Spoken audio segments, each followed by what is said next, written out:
यह कहानी होटल के भूतिया कमरा नंबर 408 की है। यह होटल भूतों का होटल तो नहीं था, पर इस होटल में कुछ ऐसी घटनाएं होती थीं जिसके कारण यह दूसरे होटलों से अलग था। कहानी की शुरुआत कुछ ऐसे है कि राहुल और उसका दोस्त अमित घूमने के लिए मनाली जा रहे थे। मनाली पहुंचते ही वे सबसे पहले अपनी कार से उस होटल में गए जहां उन्होंने कमरा बुक किया था। वहाँ थोड़ा आराम करने के बाद वो दोनों घूमने निकल गए। रात होने के बाद जब वो वापस अपने होटल जा रहे थे, तभी खराब मौसम के कारण होटल जाने का रास्ता बंद हो गया था। रास्ते को सही होने में सुबह तक का समय लगने वाला था। राहुल और अमित ने सोचा कि अपने होटल तो आज रात जा नहीं सकते, इसलिए यहीं आस-पास किसी होटल में एक रात के लिए कमरा बुक कर लिया जाए और सुबह होते ही अपने होटल चले जाएंगे। वो दोनों कमरे की तलाश में अपनी कार से इधर-उधर होटल ढूंढने लगे।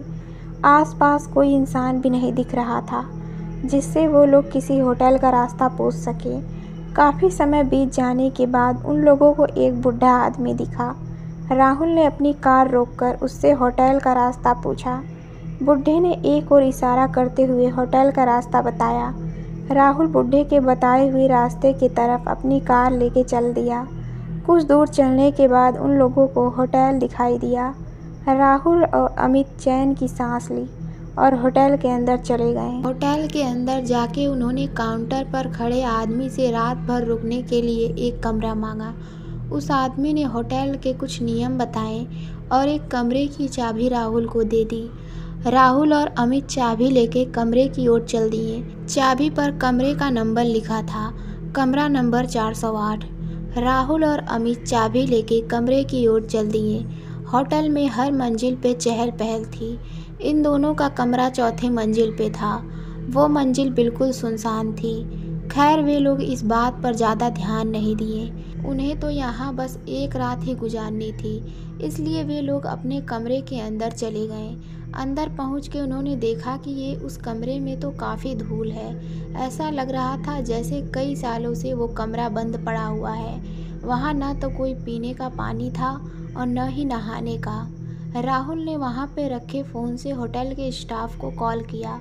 कॉल किसी ने उठाया पर कुछ बोला नहीं। डरावनी सी हंसी के बाद कॉल कट गया। उसके तुरंत बाद ही वापस उसी फ़ोन पे कॉल आया। इस बार होटल के स्टाफ ने कहा, सर आपने कॉल किया था, बताइए हम आपकी क्या मदद कर सकते हैं। राहुल ने जवाब दिया, आपने हमें ये कैसा कमरा दिया है। न ही यहाँ पीने का पानी है और न ही नहाने का। चारों तरफ सिर्फ धूल ही धूल है। आप जल्दी से यहाँ आइए और ये सब सही करवाइए। स्टाफ ने इस बात की माफ़ी मांगी और कमरे का नंबर पूछा। राहुल ने जवाब दिया, कमरा नंबर 408। इतना सुनते ही स्टाफ की डर गया और डरते हुए राहुल से पूछा, सर आप उस कमरे में क्या कर रहे हैं। राहुल ने चिल्लाते हुए कहा, ये क्या मजाक चल रहा है, आप लोगों ने ही तो मुझे इस कमरे की चाबी दी थी। स्टाफ सहमी आवाज़ में बोला, सर जितना जल्दी हो सके आप उस कमरे से बाहर निकल आइए और नीचे आइए। राहुल ने पूछा, पर क्यों। स्टाफ ने तुरंत जवाब दिया, सर सवाल बाद में पूछ लेना, बस अभी आप वहाँ से बाहर निकल आइए, वहाँ आपकी जान को खतरा है। इतना सुनते ही राहुल और अमित कॉल कट करके कमरे से बाहर निकलने के लिए दरवाजे की तरफ जाने लगे। तभी किसी ने दरवाज़ा खटखटाया। राहुल ने पूछा, कौन है, पर बार बार पूछने पे भी कुछ आवाज़ नहीं आई। तभी उस रूम की लाइट चली गई। राहुल और अमित अब समझ गए थे कि ये भूत प्रेत का मामला है। वो दोनों काफ़ी डर चुके थे। तभी बाहर से आवाज़ आई, सर आपने कॉल किया था सफाई और पानी के लिए, मैं वही ठीक करने आया हूँ। और फिर डरावनी सी हंसी के साथ सन्नाटा छा गया। तभी फिर से कमरे में रखे फ़ोन पर कॉल आया। राहुल ने कॉल उठाया। कॉल स्टाफ का था। उसने कहा, सर अभी तक आप उस कमरे से निकले क्यों नहीं। राहुल ने जवाब दिया, नहीं, कमरे के बाहर एक होटल का स्टाफ आया है जो कह रहा है कि वो सफाई और पानी ठीक करने आया है।